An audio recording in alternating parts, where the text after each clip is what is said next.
What's going on? I am super excited today because today is the finale of the cocktail hour with King Kevyn.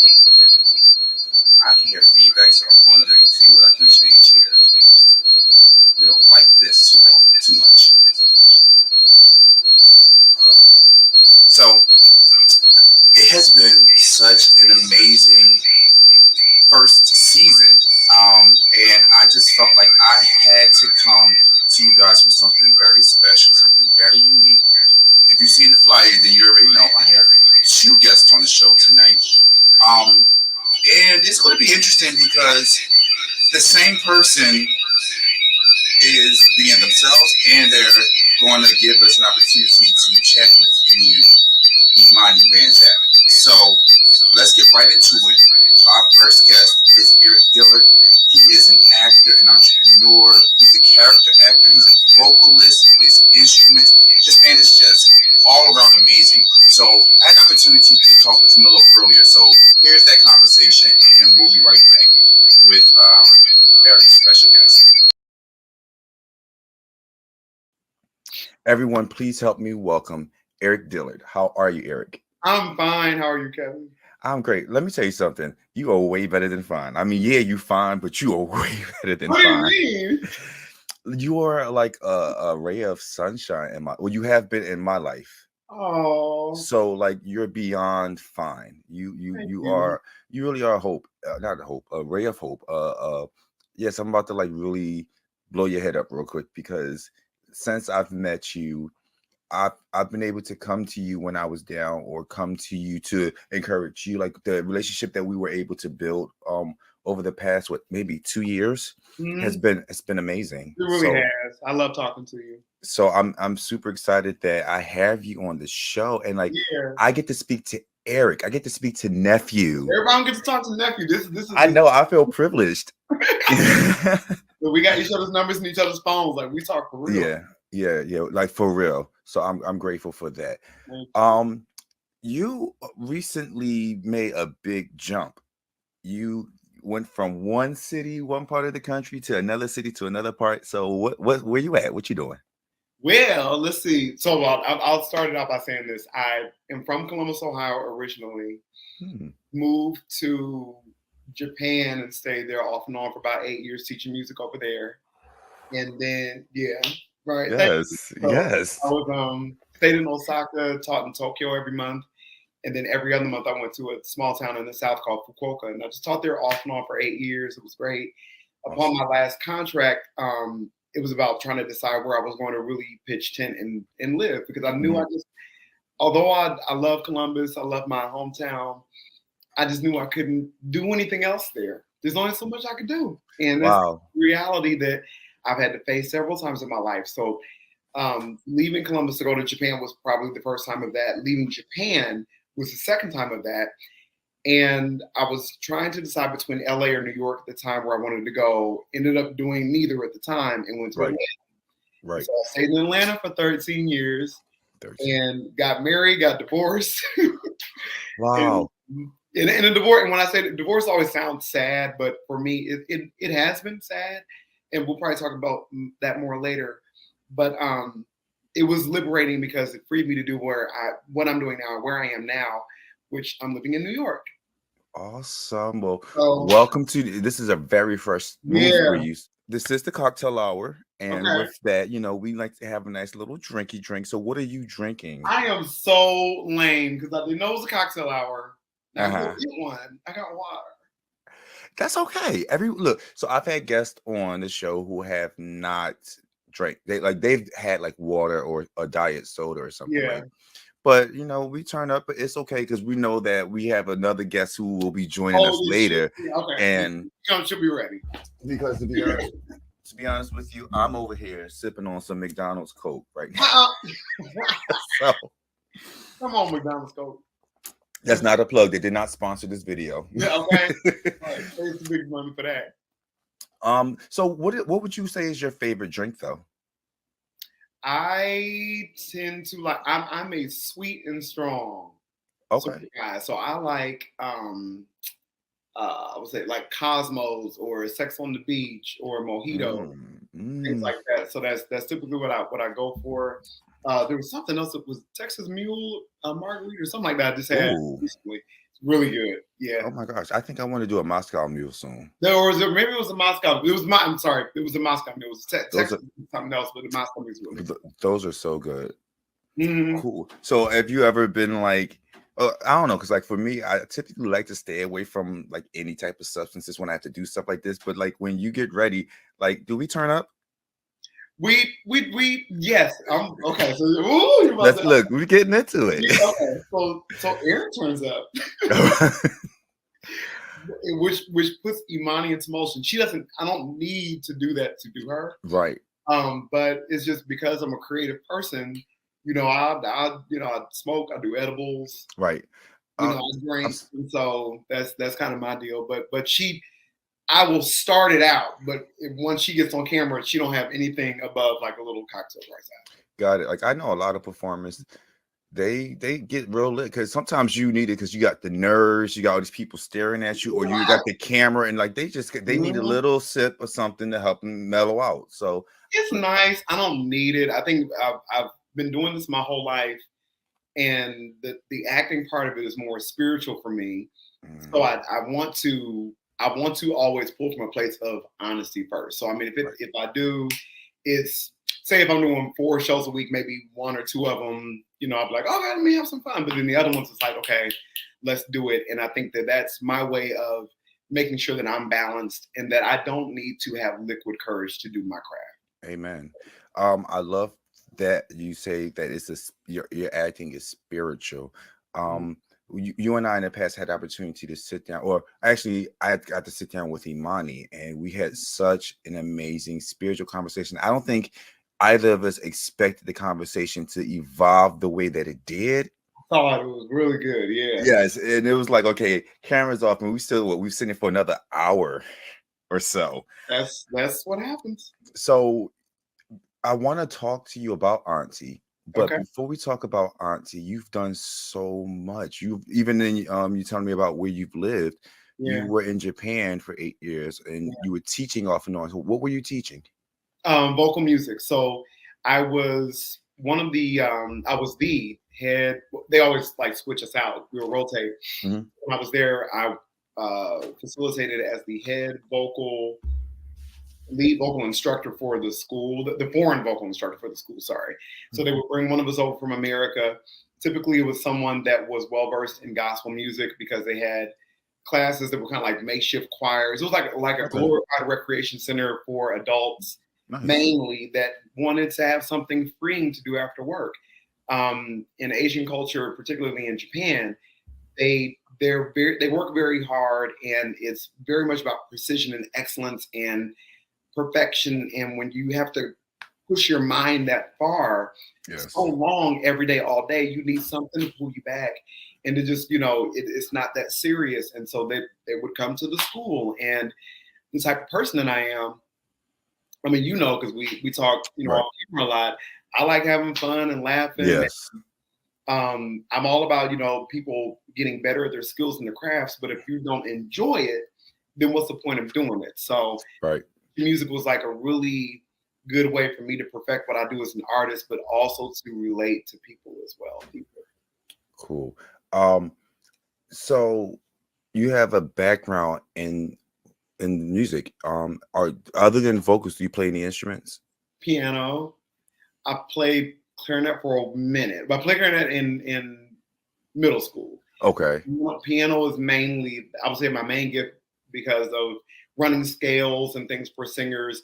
But then outside of that, I produce. Well, I used to. I don't do it as much anymore. I need to get back into it. But I've produced music for years, and that Nice. required a lot of the theory of knowing how to get around Right. chords, how to modulate, Yes. change keys, do covers, create original music, and things like that.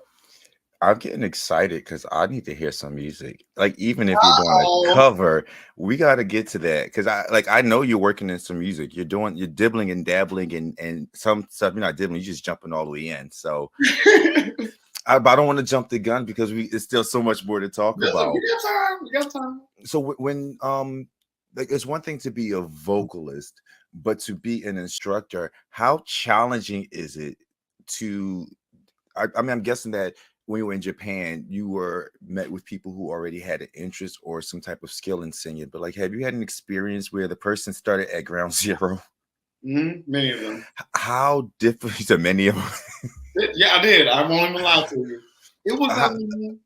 No, go ahead. I'm sorry. No, I was just going to ask, how difficult is it, and how do you start somebody who may be tone deaf, or they have no sense of pitch? Or It's about. I will say. I was fortunate enough to where I didn't have anyone that was totally tone deaf. okay, I had mainly the most challenging students I would work with were the ones that had pitch problems or intonation issues, okay, meaning that their audible agility to find the note and lock towards it wasn't as strong, and okay. that's something that just takes time. And so I would do little exercises like, okay, if you hear this sound in public, what note do you think it is? If can you imitate things that are next? What pitch does your phone make when it rings? And if you get people to naturally just hear tones in the world, then when you begin to kind of niche it down and say, okay, now let's put it into melodies and lyrics and all of that, it becomes a little bit easier. So my way of teaching back in the day was use what you have. And honestly, I think that's really what's powered my whole career. Just Wow. use what you've got. Like there's very little you have to pull outside of yourself to make it happen. It's about you know how I think. Listen, I love it. You get this set up already. You know I love this. There's very little you have to pull outside of yourself. It's everything else should be an accessory to what you do or who you are. But the core of what you do and who you are, it just has to be just enhanced, or there's a word I'm trying to find. I can't find it, but it's just basically you just have to work with those things there. Even living here in New York, and I know not to get off subject, but just like I feel like there's a lot more in Erik than I'm fine. I've only been here 4 days, bro. Right. This is day 5. Yeah. But and I already feel like so much is being pulled out of me that I'm like, oh, that was in there, you know. I love that you said you gotta pretty much tap into what's inside you. Like you don't have to look outside, like all the skills and everything you need. And you being in New York, and I love that you're repping the hat. But you being in New York, it puts you, because there's so many creators, and Atlanta is full of creators as well. But you being in like this melting pot where people live on top of each other. Yeah. And if you find your circle or your tribe, it's like they pull out the creativity or the creator in you. So I love that you're there. I can't wait to see what New York has in store for both you and Imani. Yeah, I think it's going to be an experience that I've always wanted to live here. I didn't know that I would be living here this way. Right. So it's like my dream has been achieved in me being able to say, okay, this is my state, this is my area code now. I didn't know that I would be pulling along this monster of a social media person that I created to get that here. part. So I think that's the next thing, because there's a lot of people who move to New York, move to Atlanta, move to LA, and they're trying to discover or create that. But you're moving with that. Like you're stepping into the concrete jungle with something established. Yeah. When did you start to do these characters? Because I mean, we know about Imani, but Imani's not the only character that you have learned to live with. Because I know they take over. They do. Like, you know, it's good that, you know, if we're going to do this, you need to meet a couple of them. And so, like Ty, you know, this is Ty. You know, Ty came out at a really hard time. You know, so it's just I pull out of situations. There will be a situation I'll go through, and I can't even really describe it. Something will just come out, and the next thing you know, there's either an accent or a demeanor that kind of represents that time that I'm in, and then that character really serves a purpose. So for me, it's like it's not so much just create a character to be creating it. My characters that I create, if I'm not impersonating someone, I've impersonated a lot of people too, but the ones that I hold true to me have been out of necessity, I would say, if I'm being honest, mental help and necessity and emotional help and necessity. And I was almost offended this one time, but I decided not to be. I thought it was a good thing where somebody on YouTube, they were looking at one of the skits I used to do where I had like 10, 12 characters going at one time. Yeah. And they just very calmly put in the comments, they said, oh, this is just managed mental illness is what they called it. And I kind of wanted to get like, what? But then I thought about it. And while I'm not going to make light of the seriousness of mental illness, I will say that there is there has been a healing that I have found in the ability to channel other people or other personas that have come out that have helped me to deal with my own shit and everybody else. I don't know if I'm allowed to cuss on here, but yes, you are. I try not to use the F word, but I still do it. Yeah. So I love that your characters they're not just like they're entertaining, but they're not just for entertaining purposes. Right. That whole mental like health thing is a real thing, and it's amazing because some people never find anything tangible to help express themselves or put they're able to put it together. So it's dope that you got that in these characters. I've been saying it all season. I've learned because I used to feel like, oh, I'm doing all this work and everybody's not seeing me, and I'm not getting a validation, or I don't need validation, but somebody's give me a sign that at least it's impactful. It's like reaching the goals that I set or the objectives that I set for myself. Yeah. But I had to remind myself that my art is for me. My art is my therapy. It has to start there, and I promise you, even if you feel discouraged at all, ever, Kevin, I remember when Imani got her first follower on Instagram. I remember seeing that number one. Yes. I wish I would have took a picture of it. Yeah. I can find a way to recreate it, but I wish I would have took a picture of it. I remember that. And I remember how hard it was trying to get it off the ground. And then you hear other creators say that, and then it took a couple years and this happened. And I was like, I don't want it to take a couple years. But there's such a beauty in it taking a little while because you're going to find your way. Right. And if you're really going to be, if we are going to be successful, there has to be something in it that no one else can do, or that no one's ever seen. That's the magic. That is exactly the magic. It's like there's a million actors, there's a million singers, but what makes you unique? All doing the same thing. Yeah, but the thing that makes you unique is your ability to connect with yourself and share it with the world. Literally. And that's why we celebrate you. All right. So I asked you about music. Are you doing anything in music soon? So yes. Okay, I'm glad we talked about it this way. So Imani does music and so do I. And I know that may sound weird to people that are maybe watching that, like, well, you're the same person. We're not the same person. You're so funny. And I just commit to that. We're not, and you know it. Yeah. Because you've dealt with both of us now. I know what we may see with the eye, but like I was sharing with you earlier, it's spiritual for me. Yes. So it's not the same energy. Literally, I know I'm gonna get to the music question, but I have to say first, literally my mind operates differently when she's in the room. Okay. It's my whole mental, her interests are different. What she wants to talk about is different. Yes.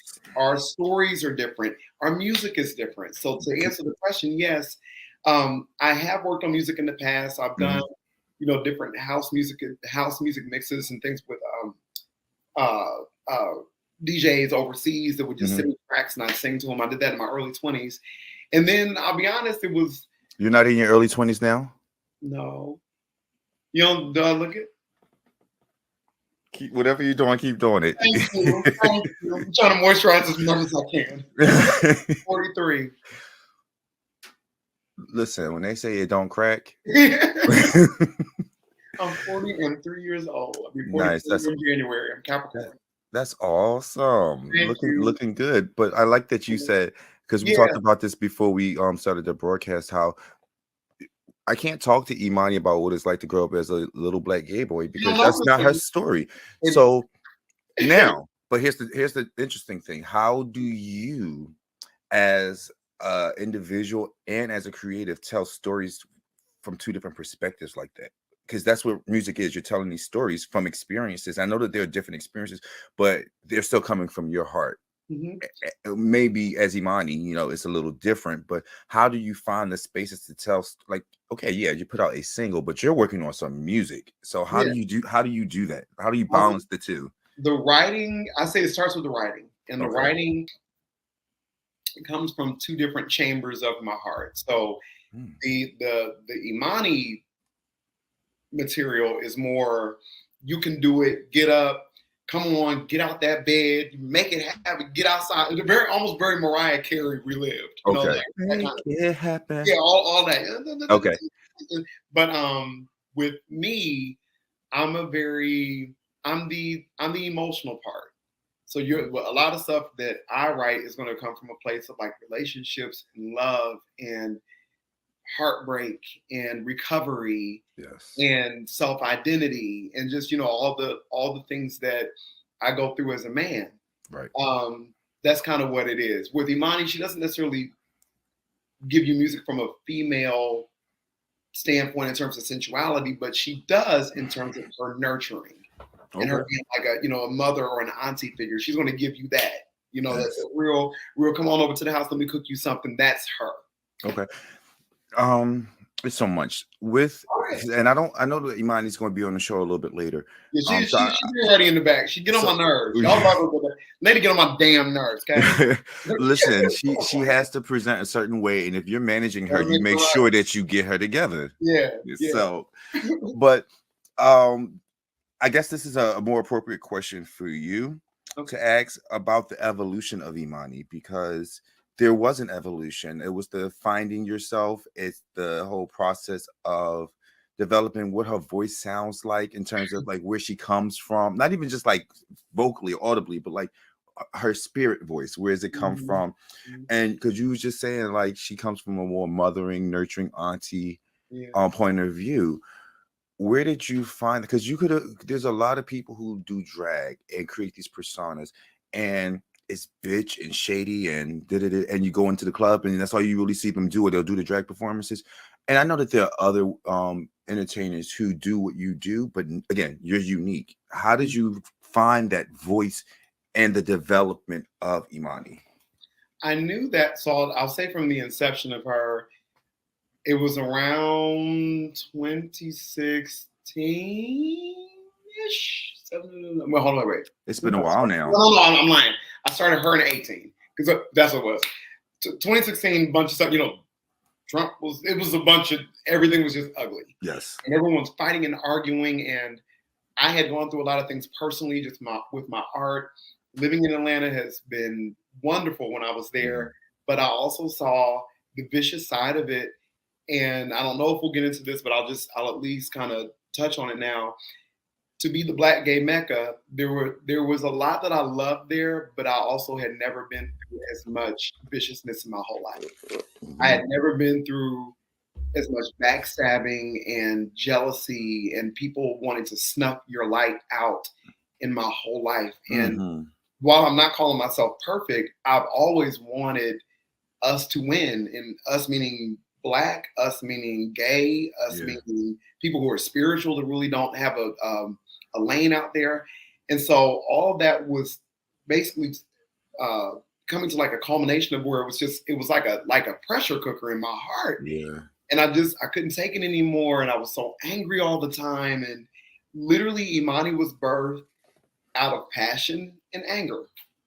Wow. And so when she started in, it was she was auntie, but she was hard, you know, and everything was like, that's your shit. And yeah. I found this way of just keeping the melody. I think it's a singer in me too, keeping the melody of the voice to where she's pleasant to listen to. Like, you're not annoyed by the sound of her voice, but there's still a pointedness in the way that she would address life and issues. Yes. And that was something that was just important to me to do in the beginning, to establish she's not going to be one that comes out here that needs to tear another person down in order Right. to feel better. Right.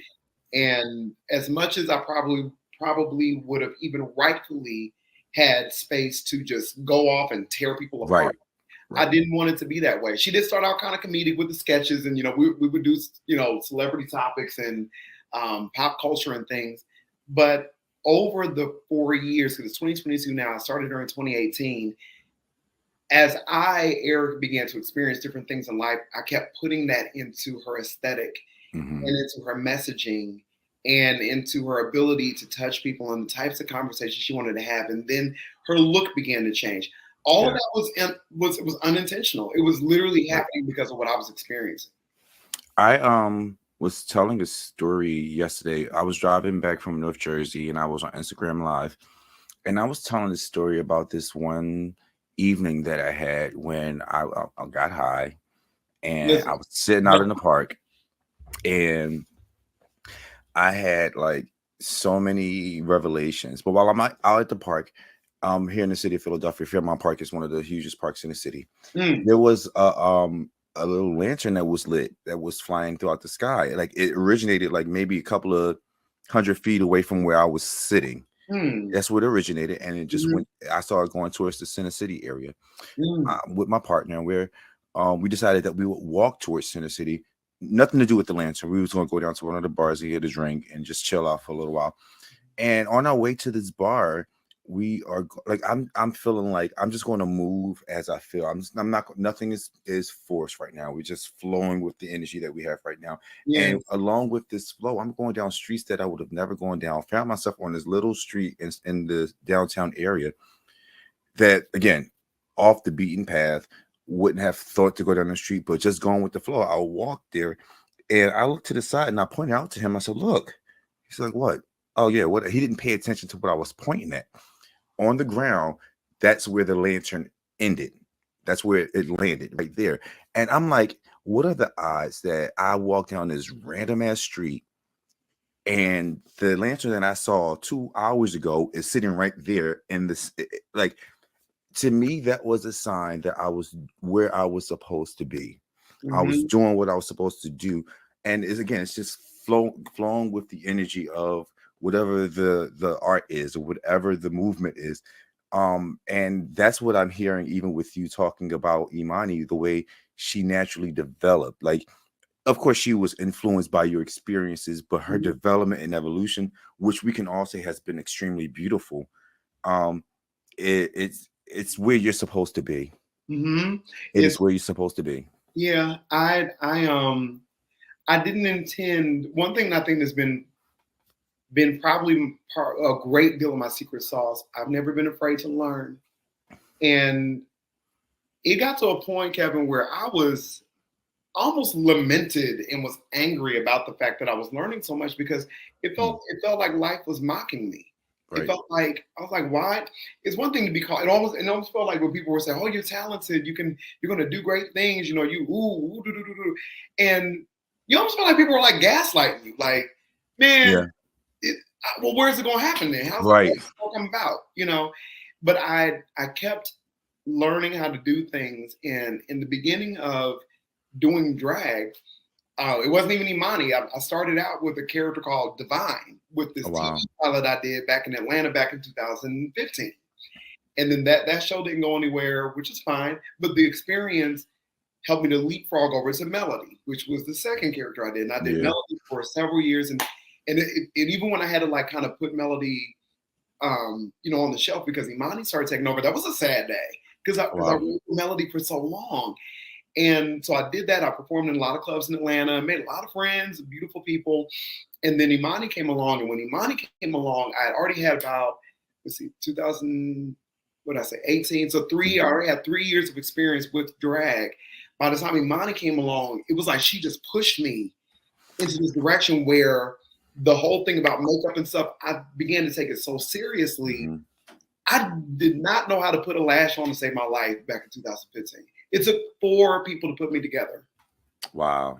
It would take one person to do my makeup, another person to get my hair and stuff together, and then another couple of people to get my body together. It took so much. Now, I knocked the whole thing out in 2 hours by myself. Nice. You know, That so is and I never intended to gain skill in this area, but it's something cathartic that happens every time I sit down at that table and start with the moisturizing process. I can't really describe it to you. I turn on my music now. A lot of times it's just gospel music playing in the background, mhm. and I just go into this zone, and I feel like I'm reclaiming my spirituality. I'm reclaiming my creativity. I don't care what people think about me in that mode, because I know at the end of this, I'm going to create something that's so powerful that's going to heal the world. And Yes. that's all I think about. That's my only goal, is to try to do what I can to help the world. So I want to bring this up, Kevin, to Erik. The last time we were actually together, we sat down and had a conversation. And as I was leaving, we had a really personal connection and conversation. And I remember something that you were saying, in the lines of, Imani has blown up. Mhm. And a lot of times people are so fixated on Imani that they don't really pay attention to Erik and your talents and the things that you've done and what you're doing. And you found peace in that. So I want, for everybody's watching, I want you to understand, Erik found peace in that, but it took a minute for you to be able to. Also, it wasn't pretty though. No. Yeah, it was a process. Now here we are, what, a year, 2 years later, right? Yeah. What is that like now? Because Oh. now you guys are sharing the spotlight. Oh God. So what I'll say, with as much as I can share right now, she has a song that is in the process of dropping now, and it's, of course, called "Become." That's her word that made her famous on TikTok, and that we can talk about the TikTok experience if you want. But in this, I'll put it with this: in this whole, it's been a year since. It's been a year and a half since putting her on TikTok. It's been a year since she got signed to a label. Nice. And that process from getting signed to the label to where we are now, with being a whole year, this has been the most triumphant, torturesque, all at the same time, both of them, of my life. This has been the most beautiful year, equally the most soul ravaging, tearing apart, where we had to become two different people. That's why I commit to that, because there was a lot of, I didn't think it was a problem, in the beginning. It was like, okay, I'm just pushing my art. Okay, Imani's doing good. I didn't realize that I had not reconciled Erik's dreams that have not met fruition like Imani's had. I didn't think it was a problem. I thought it was fine, until it got to the point where we were getting ready to do the music video, and all of a sudden my childhood shit started coming up. And just in that, our parents and people who raised us, they do the best they can with what they have. The unfortunate side of that is they didn't have the tools to do what would really be our best. They did their best, but it may not be our best. Right. And so when I started to see my cycles from my childhood coming up, and things that I didn't know were a problem, and how it was beginning to almost at times interrupt the success that I had for Imani, I had to do some soul searching, and I had to really deal with my own disappointments, and be okay with that, and to understand that there's a place for those things. There's still yet a place for my dreams, but that I have to kind of, in chronological order, in succession, roll everything out. So my mind was the thing I had to gain control of. I just made a post today, and I was saying that the most powerful thing that you can ever do in life is to gain control of your mind. Once you know who you are, and not what you look like, not what you like to eat, not who you like to fuck, not that. I just said this. Keep going. I'm sorry. No, you're fine. There's a jumping whenever. It's all those things are extensions of who you are. They're not who you are. Correct. Who you really are, to the point where no one outside of you can disrupt the peace that you make for yourself. Once you get that, you win the game. Yes. You literally win the game, and everything else after that is just like a rocket taking off. But you gotta get control of your mind first. And a lot of people, we're in this state now where, oh, I'm so unbothered. No, people are hiding from themselves. Mm-hmm. Not bothered. You're dismissing your feelings. You're not Yeah. over it. You just don't want to talk about nothing. You got to deal with that stuff and let it. You have to cry and get it out and scream and honestly go back to for many people your 4 or 5 year old self that didn't have your needs Yes. met. And you have Yes. to save that child and bring them out. And that is a very hard process that most of the world is not going through right now, or just learning that they have to. And I think that with that, a lot of times we are, especially as entertainers or people who are in front of people all the time, finding a balance of I still got to work. I'm not okay, but I still got to work. And then like what you share with the world, but then it's those intimate moments when, like you said, figuring out how to control this, how to manage this, and finding that balance between I'm a person first, I'm human with my own emotions, and that's why we applaud you, Erik, because you didn't went through so many major life-changing events in the past year. Yeah. And look at you shine. And I'm going to blow Imani up when I speak to Auntie, but for you, I just want to continue to encourage you. You know, I have nothing but love for you. Unfortunately, our time is running up because I definitely want to get a chance to talk to Imani. Oh, no, are you kicking me I out? know, right? All right. I'm not yet, but really, really soon. Sorry. No. This is your platform. I'm at your will. No, but it's just I just want to encourage you. Appreciate it. Keep everything that you're doing. You're such a beautiful soul. My life is better because I know you. You're mine too. So. Every time I talk to you, it's just we don't have idle conversation. And idle conversations are fine. I'm not trying to say everything has to be like we're saving the world, but I enjoy the times that we talk, and I'm really thankful that you let me be me. And that you see me. Yes. And a lot of people don't see me like I probably would want them to, but I think that I'm now appreciating who should see me. Right. And that when it's time for people to see me, then they will. And even like with this, you're the second. I want to say this too, Fox Soul, which I'm sure Imani will probably talk about more, getting her the Fox Soul gig. This is the second time that I've had a platform honor both sides of my craft, where they honor the artist and the art. So thank you for this.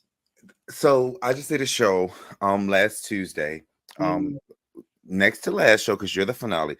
And the finale, this is exactly no, but you're that special, and I'm glad that it ended up being you. I had a roster of people to pull from, but I'm glad that it is you.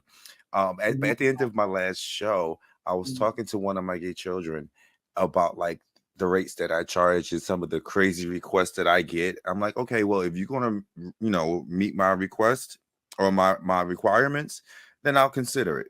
Yeah. If you got to pay the honorarium, the hotel lodge, like, because I get some crazy requests. But we were talking about how I've undervalued myself for so long, and I always view my brand and the work that I put out as my art because I'm an artist. But what I learned in that conversation, and you just said it, is I'm not just an artist. I am the art. You're the art too. I am the art, expensive art at that. So as much as Imani is your art, so are you the art. Yeah. So I'm glad that you connected yourself. Yeah. Yes. All right. So listen, can you go check on Auntie, make sure that she's ready? Because I'll go you back. Yeah. Thank you, because I'm ready. I'm ready to chat with her. I know she's probably still putting some touches together or whatever. Right. But Erik, before you go, again, I love you. Thank you so much for kicking off our finale show. Yeah. And making sure that Auntie's ready for me. Yeah. And then I want everybody always make sure, I want to say this before I go too. Please continue to support Kevyn. Continue to just lift him up in everything that he does. Just, you and all of your splendor is, we don't talk about you enough. And I mean that in a beautiful way, anticipating that we're going to talk about you even more. You're going to outlive your platform. And so let's just continue to support Kevyn and what he does too. And I thank you for providing this space for me and others. Thank you. Always. And same to you. Thank you. Thank you. All right, so go get Auntie, Okay. and we'll chat in a little bit. All right, you got it. Bye, y'all. Love you. Bye. It's safe to say, since 2018, Imani Vanzap has worked her way onto our social media and into our hearts. She has used her platform to inspire us, fix our shit, and help us become. Cause after all this Scribble, scribble, scribble. What is makeup? What you got? Slay us, baby. Uh-oh. I should be over all the butterflies. The sudden global crisis of 2020 COVID-19 shutdown marked Imani's defining moments to launch her movement. She saw how the isolation, mask mandates, and social distancing inadvertently made people cold and lonely in ways we'd never imagined. Imani seized the opportunity by intensifying her popular catchphrase, "Fix your shit." In March of 2020, Chasing Reality, a popular LGBT YouTube reality show, added Imani as a more interactive version of Andy Cohen by bringing her on the show weekly as the show's shit fixer, while critiquing and praising the cast members' colorful but entertaining actions. Her appearance on the show increased viewership dramatically. Imani soon began producing her own talk show on her Instagram entitled Conversations. Once again, Imani used her platform to give light to many people in the LGBT community. The show's success led to her hosting various red carpet events and acting opportunities such as an appearance in The Assistant, and she became a co-host anchor on The Michael John Vier Show and landing a recording deal. After joining TikTok in February, Imani has gained over 640,000 followers with her unique appearance and her infectious way of featuring other TikTokers in duets. Imani continues to work diligently with her nephew Erik. They are dynamic and having opened up 2 successful online stores. Imani is most popular for her catchphrase, "Become." Help me welcome Imani Vanzap. Okay, I am back, and I want to know if I got Imani Vanzap on the line. So I'm going to go ahead and try to add her in and see if she is ready. Let's see, Auntie. I'm here. Is you here, Auntie? I'm here, but my camera's not on. What's wrong with it? See the camera put that around. Oh, Because we waiting. We want you. I don't think I have the power to turn it on. It's I don't know what's going on. So are you on through your phone or through a tablet or My computer. computer? Same way as last time with my nephew. Ooh. Let me ask you a question. Are you able to jump on through the link I sent to your phone? Let me see. Let me see if I can do this on the phone. So y'all know what this is, right? This is Auntie giving us that fashionably late. I'm about to slay when this camera comes on. She's here. Oh wait, okay. Well, I think this may be the way. Hold on. Yes, This may we be the ain't going nowhere. So let me do We this. will sit here until 12 midnight if we have to. All right, let me do this. I'm going to come in through my phone. Yep. In the meantime, let me tell you guys, I had the opportunity to do my first interview with Imani. I want to say February of 2021 on her Instagram show Conversations. And it was the first time she and I were able to just sit down and have a real good conversation. And it was all types of life and love. I don't think that either of us expected to be able to connect the way that we did. But after we had that conversation, it had to be cut short because I was about to go shoot some work. And after that, we said, okay, we got to get back together and do this again. Hey, Am I Auntie, here? you here? Ah! Look at you, gorgeous. Ah! Listen. Yes. Yeah. Oh, look, she ain't wasting no time. She's on it. But after our first interview on Instagram, it was too short. It was okay. We got to do this again. So the next time I was in Atlanta, we made arrangements and we sat down. And the conversation was not supposed to last for 2 hours, but it did. That was a marathon conversation. Yeah, it was. And it was like it got to a point where we said, okay, let's just stop recording because let's chill this for a second and we'll come back. And So now do here you we are. do you remember the conversation we was having about going with the flow in the water and everything? Yeah, I think so. Yeah. I usually have that conversation a lot. So yeah. Well, good, because now we going with the flow. So Let's go. That's what we do. That's how we do. before I jump in, guess what I made? What'd you make? A Moscow Mule. Oh, did you? Yes. Now you know nephew doesn't follow instructions. He had water, so I have a little Bailey situation tonight. Nice. That reminds me of the one episode of the Cocktail Hour where I had Dr. Carlton, the butt doctor, on, and I made what I call the muddy butt drink. The mud, not the muddy butt drink. But it was a Bailey's type of drink as well. A muddy butt. Muddy butt. How are you? Muddy butt after this drink. How are you? How are you? I'm great. I'm wonderful. I'm glad to be here. Did the nephew cry when he was here? You know he's a crybaby. No, he did not cry, but he almost made me cry. Huh? He almost made me cry. Did he? Almost. It was such a touching conversation, and I'm excited because I know that you and I are about to just take it to the next level. I honestly don't know where to start. I do not know where to start. Let me start with you. Look gorgeous. Thank you so much. You look amazing. You are the first appearance or camera situation since being in New York. You are the start. You are breaking my New York social media cherry. Thank you. Oh shit! All right, y'all. So while we were watching the first part of this conversation, I was already sipping, so I'm loose and I'm ready. Okay, listen. Juiced up and ready to go. Yes, we are. Nice and juicy. Yeah. All right. So, Auntie, when you first started, did you have any idea what this journey had in store for you? Not at all. What was your expectations?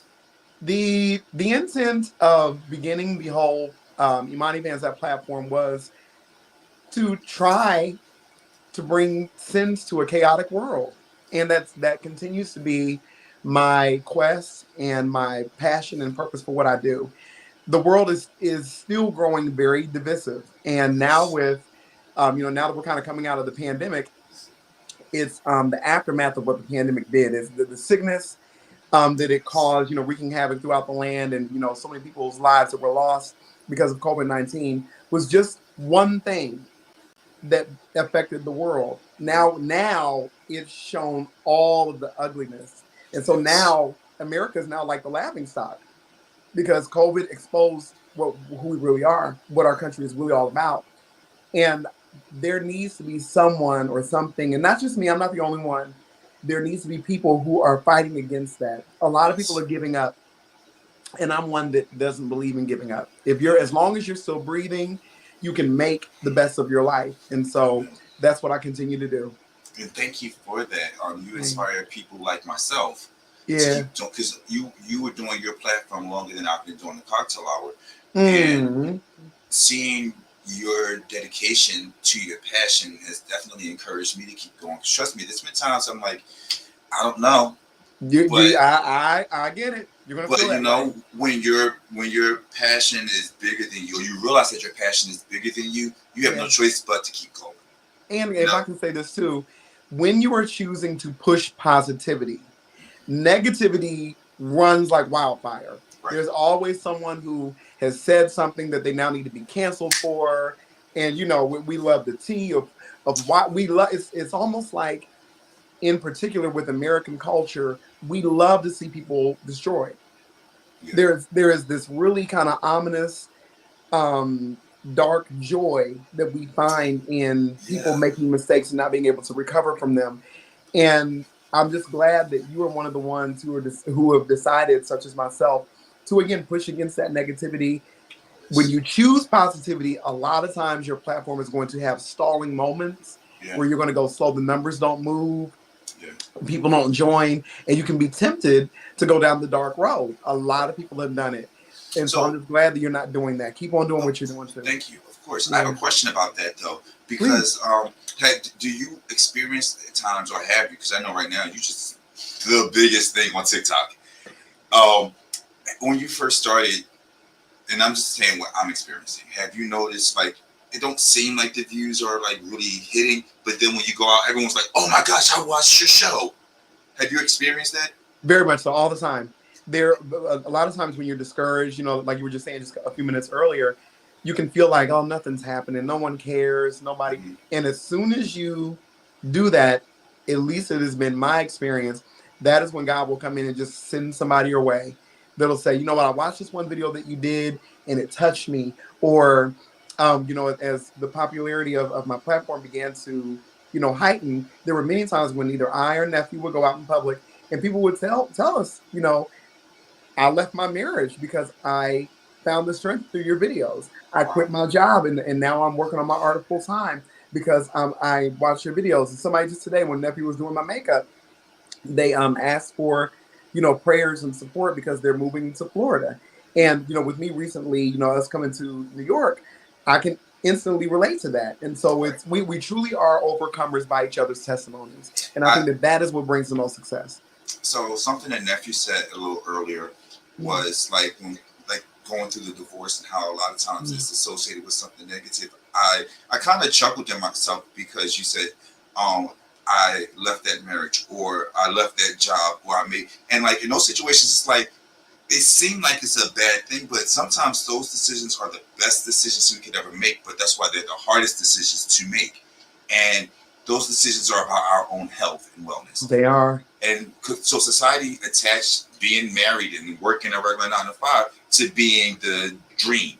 But at the end of the day, when you learn self and learn to appreciate and love and respect, honor, and cherish self, you can really let go of stuff and not feel like you're losing or missing anything because, like you said, all the things that you need, God has sent that person to say, hey, I had something that I can't even use, never used it.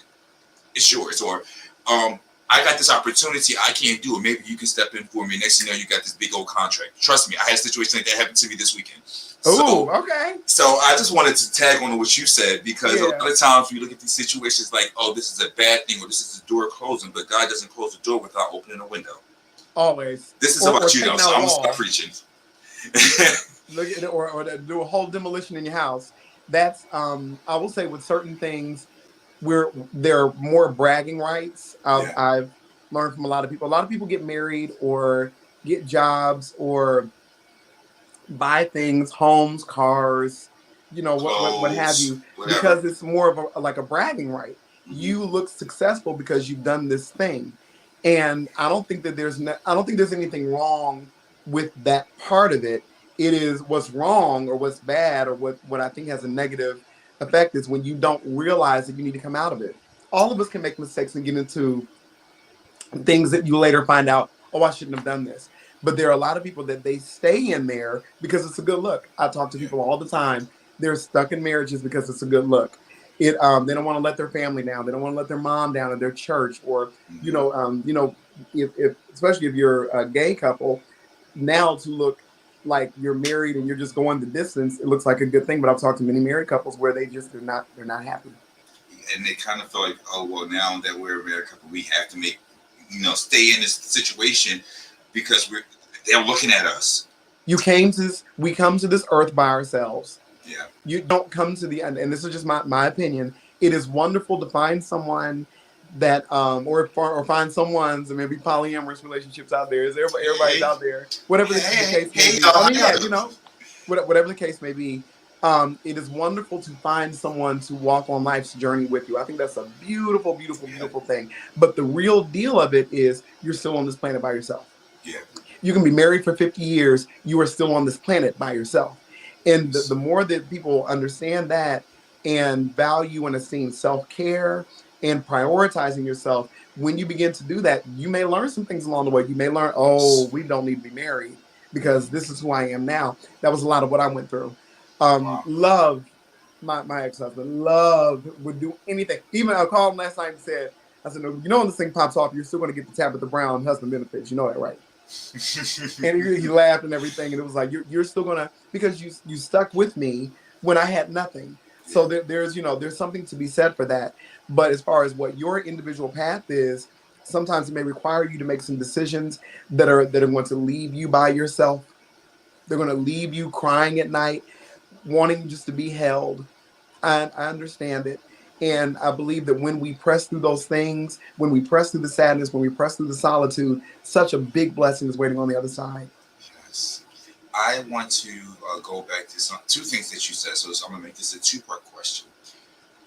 First part is, what do you do for self-care? And the second part is, how do you define success?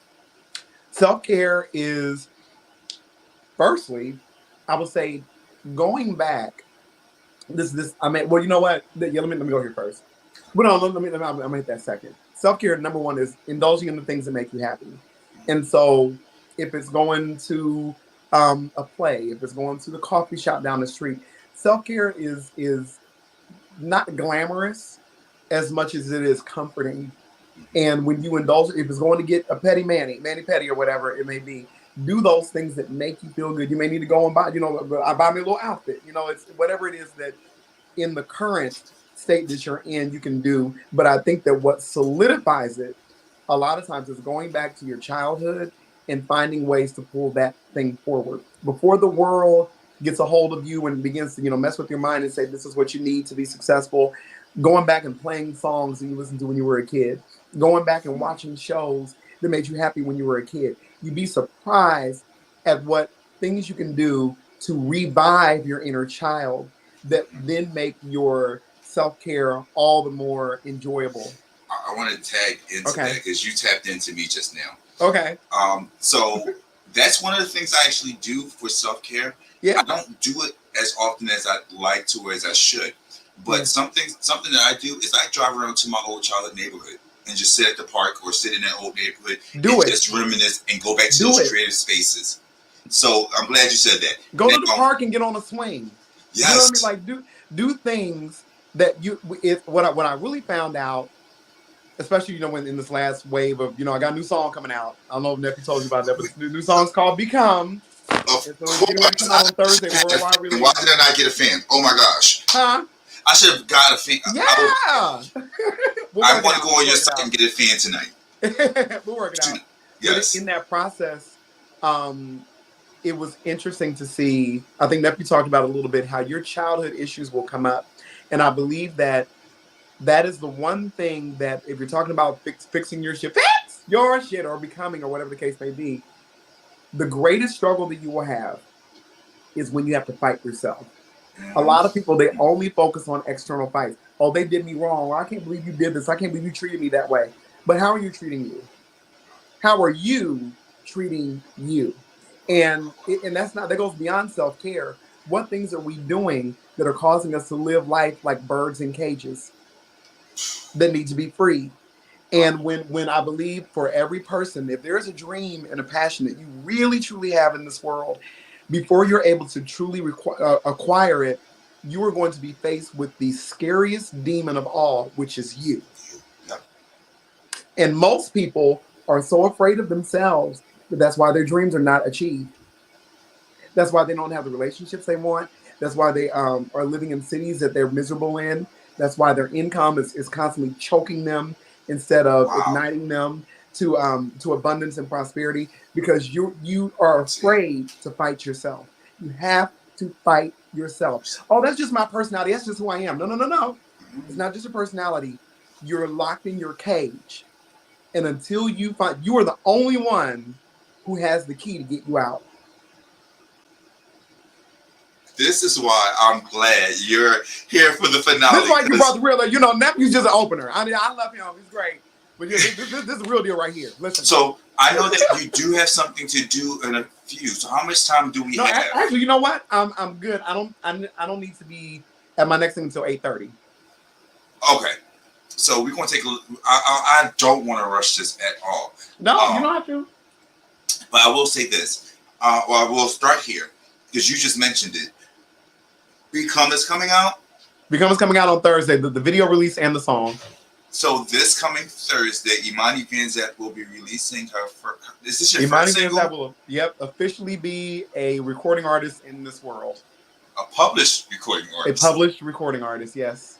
Nice. So where can we find Become? So the first thing you want to do, and I always encourage everybody to do this, my way of music is through house music.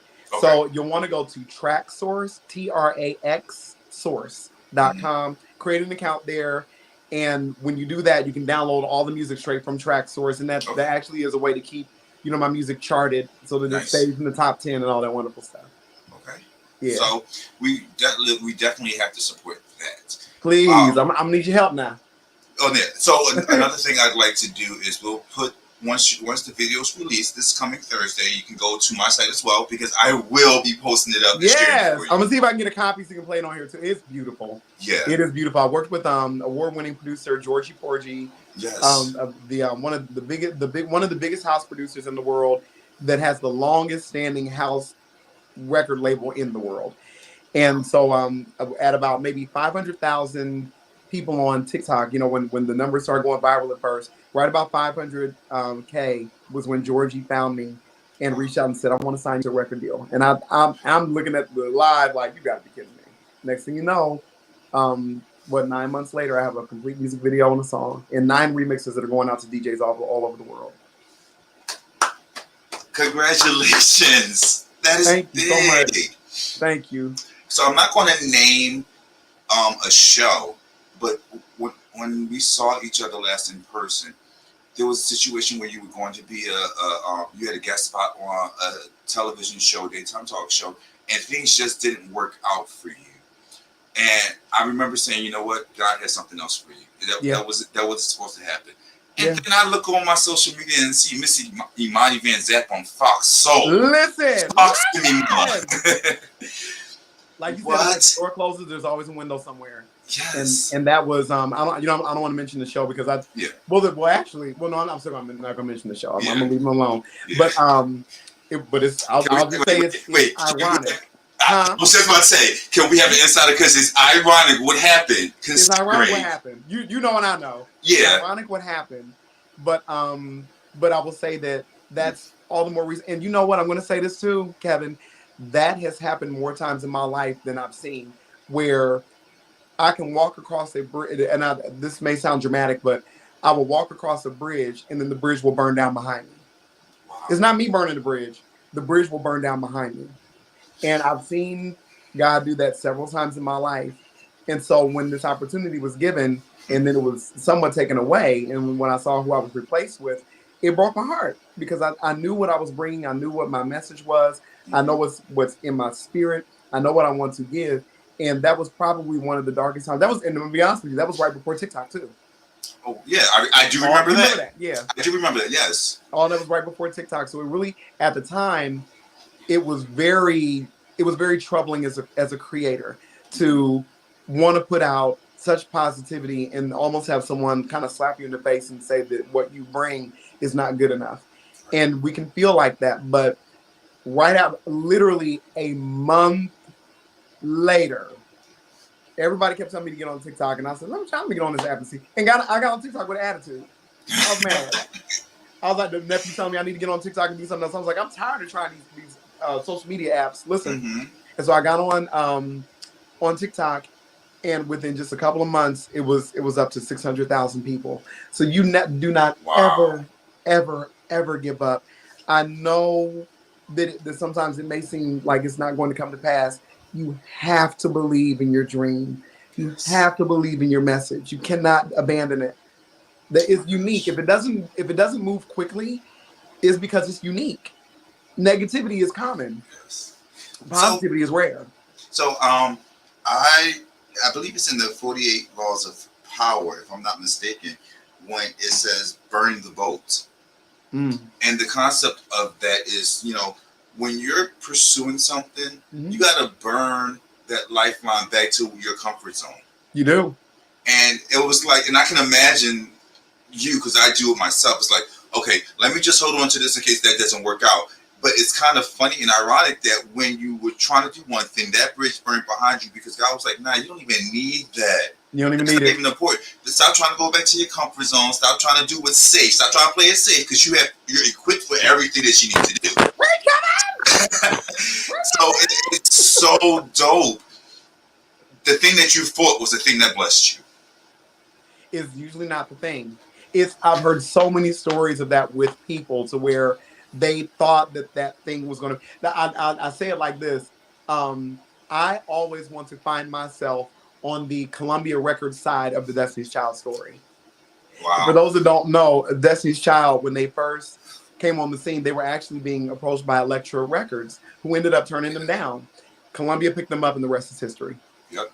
And so that's you always have to know that that door is coming, and that door, if we experience a disappointment that really, I mean, just kind of stabs and twists like that, you have to know that something so much better is coming right around the corner. That's always an indicator. Yes. Yeah. So there's Fox Soul, there's TikTok, there's new music, there's a new city. There's a new city. We're in New York New now. York City now. We're in New York City. And Happy Pride. It's still Pride Month. Happy Pride. Huh? It's still Pride Month. Happy Pride. Yeah, happy Pride. Happy Pride. Happy Pride, everyone. Yeah. But yeah, you're in a new city. And yeah, so the world's changed. How have you been adjusting to New York? Well, I'm just getting here today, so I mean, we'll see what happens. Oh Lord! Nephew was here setting up shop last week, and I was over in Paris. Yes, I'm ready to say mama, but auntie. Mama, auntie's fine. It's all I don't care. I'm mine.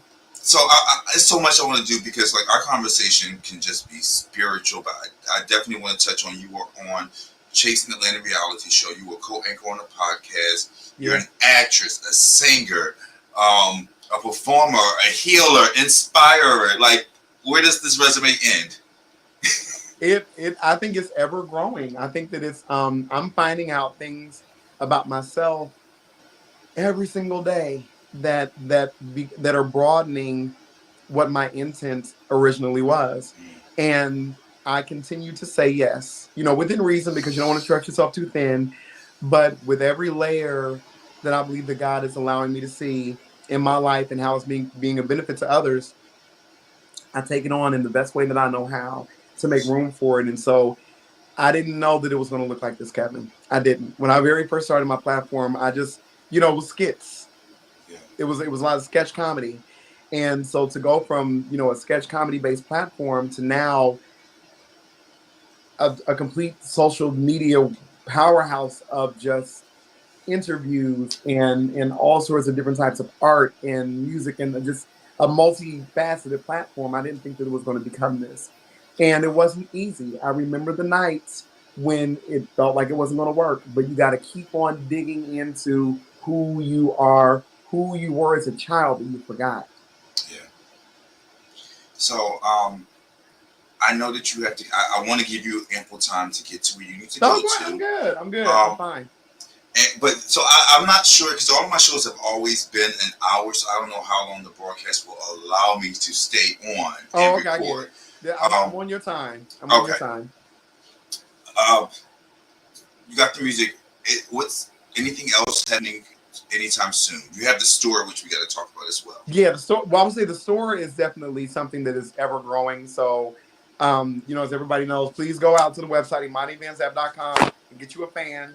Fans right now, especially during Pride Month, are definitely a popular novelty item.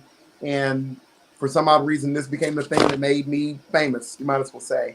So please go out and get you a fan. They go very quickly. A lot of people that I know, they're like, oh, I'm going to get one next week, and then they're gone. So please go get you a fan. And, so in other words, go online right now. It happens all the time. ImaniVanzap.com. ImaniVanzap.com. Get you a fan today, I said. Get the fan today. We have T-shirts that should have actually arrived here today, but I think it's just a day later. So the T-shirts will be in. The pins will be in. We're adding bags back. The bags are going to be elevated. They have more capabilities to them where you can put shoes in them now. And, it has a whole different look, giving you really, Marc Jacobs, Kenneth Cole sort of vibe to them. And I would just say that I never expected to be able to make a career out of this way. It started, of course, people were back there in the days of the coffee house. Yeah. And, being a barista, all those wonderful things. And so to actually find a job that's paying you, that you create yourself, it's a blessing.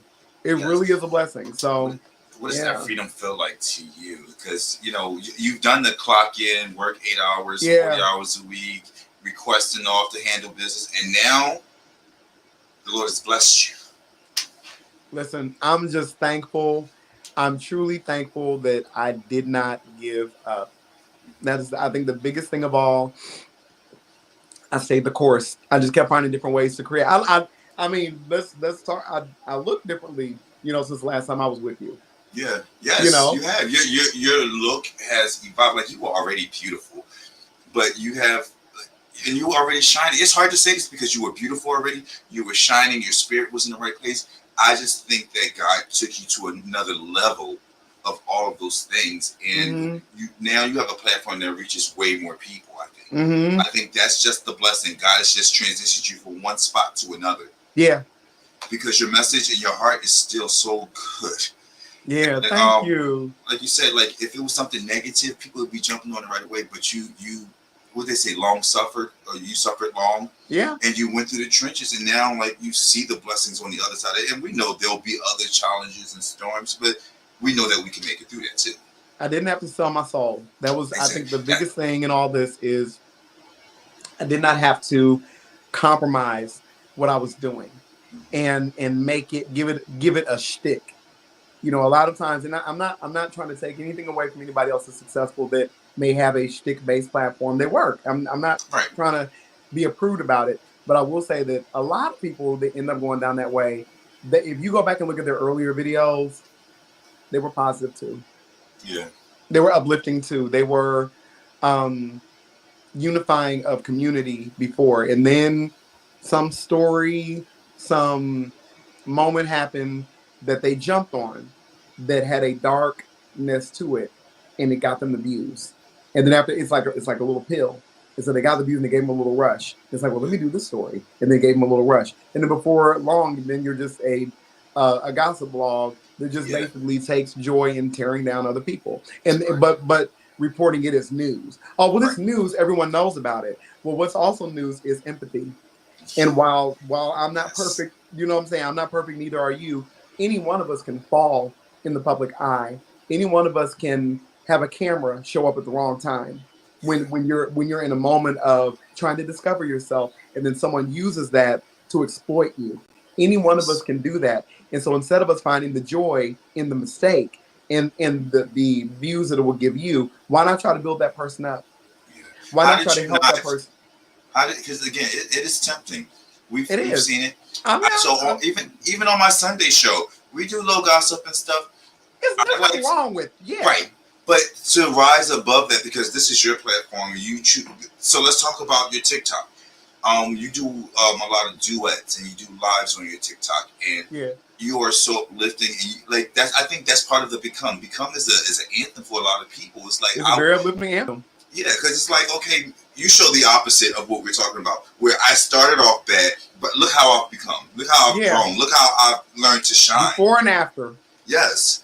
So I love that about your TikTok, and that's pretty much the message that you're sending out. How did you maintain that instead of falling into the temptations of doing what everyone else is doing? Again, not knocking it, but you found your unique way to shine. How did you stick to that? While there were so many people, or in so many different ways of, let me just throw it out there. When the Will Smith incident happened, everyone grabs it and they sink their teeth into it, and so he's a human being. He's a human being that fell in the public eye. Yeah. And what people are not recognizing in all of their jokes and satire is that he has to sleep at night with all that. Right. He has to sleep, and not only that, but the person that he was defending is become further humiliating for them because of the way that they treated him after the incident. And so we can jump on a trend. And I think that's where a lot of people I've seen, even content creators like on TikTok, I put up a video and it went viral, and then the next video I put up is because this platform hates me. No, it's not that. When you decide what you're about, it doesn't matter what the numbers do.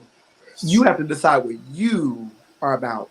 And from the very beginning of TikTok, even though I got on there kind of reluctantly, I knew that I didn't want it to make it an experience where I'm making fun of people.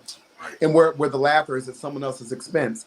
And then as I began to just kind of discover other artists, discover in so many different ways, people that cook food, people that do fashion, people that work out. You know, they've done the before and after pictures of their bodies.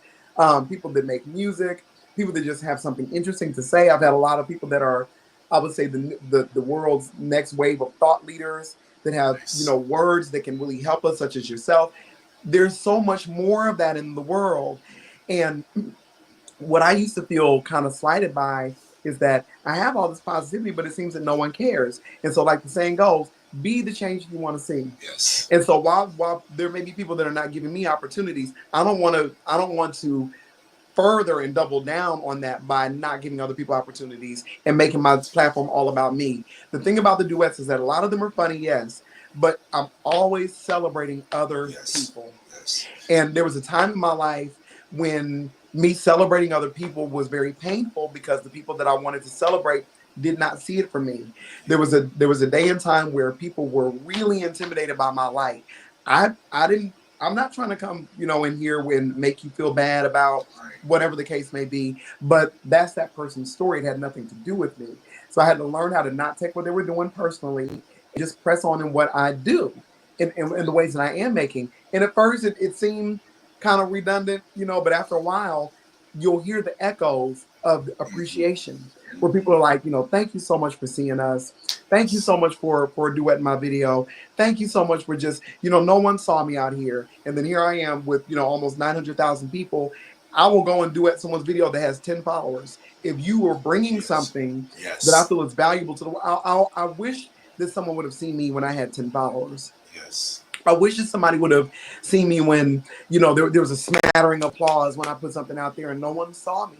And so what better way can I ensure my own blessings and help to amplify the blessings of other people than to make an effort to see them? We have to make efforts to see each other. Yes. When it comes to empathy requires effort. Apathy is easy. Right. To not care about people and just, you know, oh, whatever, girl. I mean, I can't believe it. And just dragging people.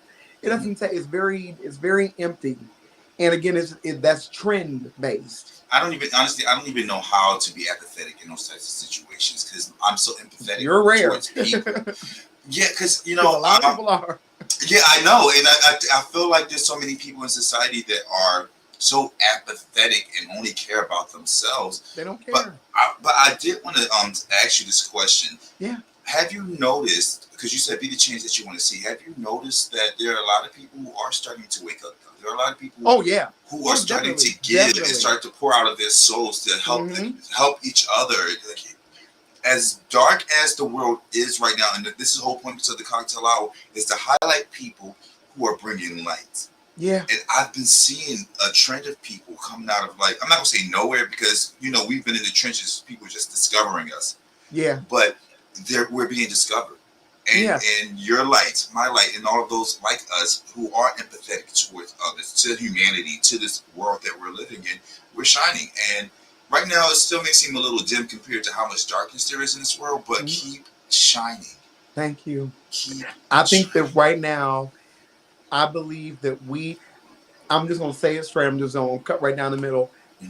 I think that all of us now sees how this country feels about us. Yeah. And we now know the government has made it very clear that we are the last people that they're thinking about. When you're talking about the housing crisis, when you're talking about the ways that people are trying their best to make money in a world where things are falling apart, and now all the rules and regulations are beginning to infringe upon the financial avenues that a lot of independent creators are trying to make for themselves. And instead of our government caring about us to help make ways for us to make money, all they're doing is putting their hands in our pocket and saying, give me mine. And I think that it's become so blatantly clear that we don't matter to this country, that now we know that we are all we've got. And that fact, I think, is what is driving love. It may not look like it all the way right now, but trust me, I know in my heart, there's a spirit of love that is beginning to just bubble over this country. It's going to take a little bit of a minute, but I think there are more people now that are like, I'm tired of this. I'm going to push something else. I'm going to help others. Yeah. I am going to end it here. Okay. Because I feel like we should lead and end with love. So that was perfect. It's the strongest power that we have. Right. and that's how we survive day to day. Honestly, with each other and with ourselves. I could easily go back to something that you said earlier about sometimes we have to fight ourselves so we can become the best versions of ourselves. Listen, but I promise you, if you lead with love, because like the hardest person to confront is yourself. Yeah. But when you learn to love yourself, and I'm saying this from experience, it gets easier. It does. Because I have a best friend who this man reads me down. He pulls no punches. He pulls no punches at all. And we had a conversation about it. And he was like, I can't do that because then you won't get the full picture. You won't get the message. And I said, no, don't apologize for it because I know your intent is to make me better or to help me get to that next level. And you're doing it in love. I can accept it. So as long as I continue to lead with love, even towards myself, then I know that I can be a better person. You know? When you're leading with love, it attracts that type of iron sharpening iron sort of friendship. Yes, exactly. I believe that I would say one of the best things that we can do for ourselves is to desire to never be the smartest person in the room. Amen. It's okay to have it for a moment. I believe that we should be able to stand up in the fullness of our light and what we have learned and acquired over time to be able to, we all deserve to flex. Yes. I do believe that. But I also believe that with flexing, we still deserve to learn. And so if you don't have a friend that is able to challenge you and to look at your situation and be able to give you an objective view outside of yourself, and with that, have the humility to know that if you are giving me a word of correction or advice, you're not doing it because you're wanting to hurt me. You see the light in me and you want me to be better as well too. We should strive to want those relationships. And you can tell when it's a relationship where the person genuinely is trying to give you advice from a place of love. And you can tell when it's something else and somebody's just trying to read you for filth because they want you to feel bad. I've had friends like that too, to where they see the truth of what you can be and how to advance, but they're taking more of a dig at you than trying to help develop you. We should all aim to have friends that want to help develop us and not take digs at us. I think honestly, because I was at a low moment where I was ready to give up, and I've spoken to a couple of people, and some of the people that I spoke to was giving me love, but supportive love that said, Kevin, whichever way you go, we'll support you. That's important. What he did was like, I hear you, Kevin, but do you think you've done everything that you could have done? Do you think you're trying hard enough? Do you think you're polished as polished as you should be? And that conversation changed my life. And not that I don't appreciate the other people who gave me their support and their love, but it's like when you know someone who will give it to you straight, and it's like, again, it's just love. Even if it hurts, sometimes love hurts, but that's the type of love that hurts is because you have to take a look at yourself. It's not the person hurting you. You just got to take a look at yourself. Mm-hmm. I can preach forever. Listen, you know how we do. I think that like you said, ending with love. Any of this conversation, this part of the conversation. I know we're gonna have more. This is the second chapter in our conversations we've had with each other online. Yes. I think that I'm trying to stop saying think so much. I know that love is what is going to pull us out. There's not going to be a policy. You know, you see what they do with policy. You know, now with Roe v. Wade being overturned and whatnot, they're coming for everyone's rights. Yeah.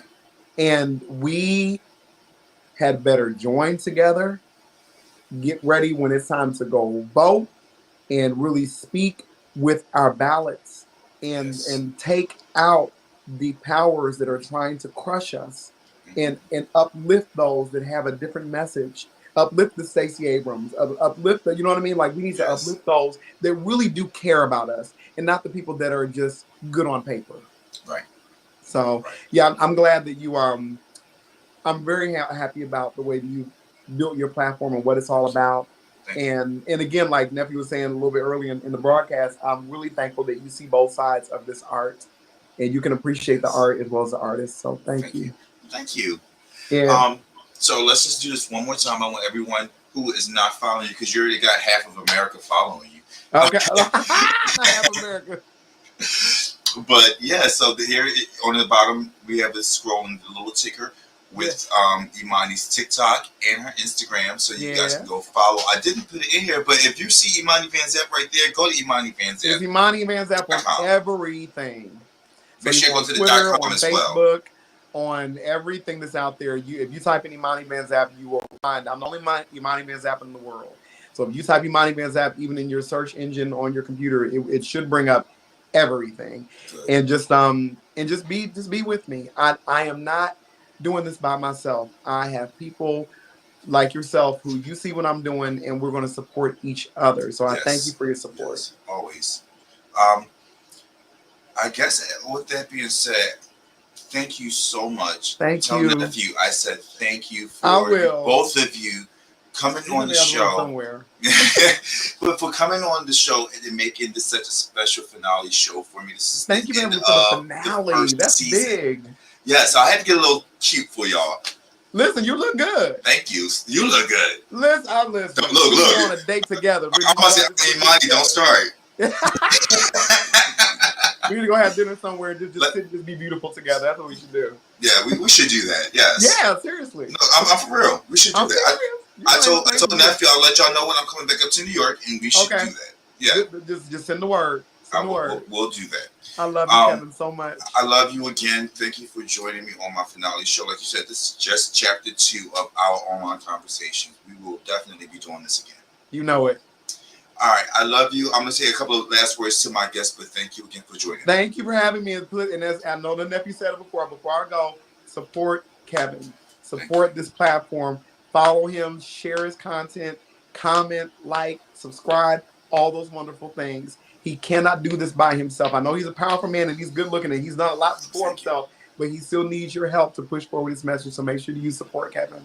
I love you so much. I love you too. Talk to you soon. Bye. Okay. Bye. Thank you guys again for making this an amazing first season. I don't want to say that this show happened on a whim, but I got to give special shout outs to my PR, Christopher Weaver, who helped me pull together some of the interviews that you guys have seen. He's given me production notes to help make this a better show. And honestly, he helped to birth the idea of this show. We were having a conversation at one point, and he helped me to pull this idea together. I'd also like to say thank you to my man in the chair, who you guys don't see. My man in the chair is the person that's like running the things in the background.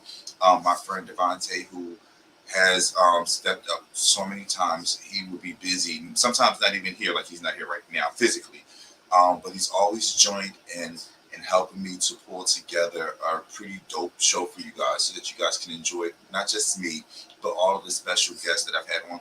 To all of the guests who have come onto this show and shared your talents, your wisdom, your inspiration, not just with the audience, but more so personally with me. I cannot thank you guys enough for allowing, or for sharing you with me. I'm still in awe and I'm amazed at all of the things that I was able to do with this first season. I've already started talking to people about the second season, so we have some great lineups. The second season will premiere on September the 6th this year, so give us a little time. I'm going to recoup, got some things I have to do throughout the summer. I'm still going to be posting on my Instagram and on my Facebook and on my YouTube. I got some stuff. I was just collecting footage in Baltimore for Baltimore Pride. Thank you guys over in Baltimore Pride. My son Tyreek, shout out to you for bringing me on board with the committee. To Kenneth, to Unique Robinson, to Miss Karen. Thank you guys for allowing me, to Cherie as well. I don't want to not call your name because you were awesome as well. To that entire team in Baltimore who welcomed me with love, gave me so many opportunities that I will get to share with our audiences. Thank you. You guys know I can't ever go on and not say this. Stony Greatness, my right-hand man, my partner in crime, the General. Thank you, Stony, for, being my bro, being supportive, helping me out, handling things that I couldn't or didn't want to handle. I love you so much. Thank you so very much for being by my side and helping me to continue building this legacy that we have. With that being said, talking about legacy, my website is right there. My book, A Life of Lust, Memoirs of the Porn Star, is still available on the website. Go purchase that book right now. We're going to support Imani, and you guys are going to support me. Go to KevynM.com. Purchase your copy of the book. What else can I say? Before I go, I got one more special shout out, and this is to those folks over at CMP, Columbus Melanin Pride. My friends Preston and Chishobi last year wanted to do something in Columbus, Ohio that would celebrate people of color, people with melanin in Columbus. Now, when I went there last year, everybody that I encountered, no matter what skin color you were, they were so kind, they were so nice and welcoming. But there really was no space for people of color to celebrate their pride. So last year they put together the inaugural CMP, Columbus Melanin Pride. We had a great time. This year they're doing it again, September the 22nd through the 25th. You can go to kingfinity.com, pre-purchase your tickets. If you guys are interested in becoming a vendor or even sponsoring this year's prize, there's a list of events. There's a host of guests coming. I am going to be one of the featured guests throughout the entire weekend. They're celebrating me, and in that, I want to celebrate them. So make sure you guys go to kingfinity.com. Get your Columbus Melanin Pride passes now. I know we're in the midst of Pride season. We're not ending Pride season until we're done with Columbus Melanin Pride. All right? So go get your tickets, go get your passes, book your hotels and your flights, and meet me there the entire weekend. In July, I'm sorry I skipped this. In July, I'll be doing another book reading in Atlanta. I'll put that information up on my social media as well. But CMP, don't forget. A Life of Lust, Memoirs of the Porn Star. Don't forget. September the 6th, I will be back with a new season of the Cocktail Hour with King Kevyn. I've been your host and your bartender, and I will see you guys in September. Love you so much. Thank you so much for joining me.